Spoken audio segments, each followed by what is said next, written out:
The normal conscience viewing pornography elicits a healthy sense of guilt. So those of us who don't use it, when we see it, if we were to tarry and look at it out of curiosity, we'd be guilty, we'd be ashamed. We would feel the disgust of it, and we'd turn away. To the seared conscience, one that has suffered repeated exposure to sin, pornography is just something to do. I've had guys say to me, but I don't lust, it's just something to do. I've had them to say to me, well, it's just art to me. It doesn't affect me. What they're saying to me is their conscience is already seared. Often by the time the secret life is revealed, the addict's family and others have been severely damaged. Now here is 3 pages of contrast. Godly, healthy sexuality on the left, pornography and unhealthy sexuality on the right. Godly, healthy sexuality is caring towards your wife. Unhealthy is using her. She becomes an extension of your self-pleasing. She becomes an actor on your stage. One woman wrote and asked, should she obey her husband?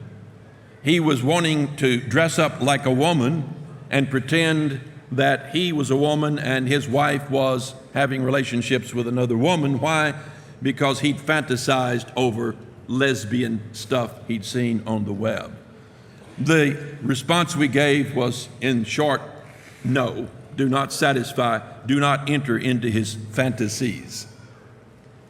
Sharing with someone or doing to someone. Sharing your life, your heart, your soul, or just taking a moment to do something to someone.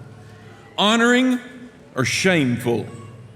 Authentic or deceitful. Godly, healthy sexuality enhances your identity, enhances her identity, but it compromises your identity, unhealthy sexuality. Healthy creates emotional bonding. Pornography creates emotional separateness.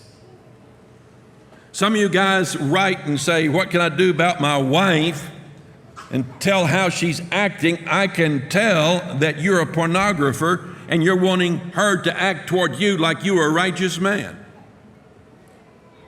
Morally saturated or devoid of moral convention. Spiritual unity or spiritual separateness. Communication is essential in a wholesome relationship. Talking, sharing, communication is optional in a pornographic relationship. Other-centered or self-centered. You see, a man should approach his wife so as to satisfy her, so as to please her, so as to give her deep, meaningful pleasure. But a pornographer cannot do that. He approaches his wife with one idea, to use her. Self-centered activity. Biblical boundaries has no limits. Involves all of the person or is just visual and genital. Drives us toward intimacy or drives toward compulsion. Tends toward sanctification or tends toward depravity. Matures toward responsible habits, escalates toward irresponsible risk. Nurtures the spouse, hurts the partner. Is an expression of love, is an expression of usefulness. She is useful to you. Humanizes or objectifies. Honors the image of God or dishonors the image of God. Is healthy to both the body and soul, is destructive to the whole person.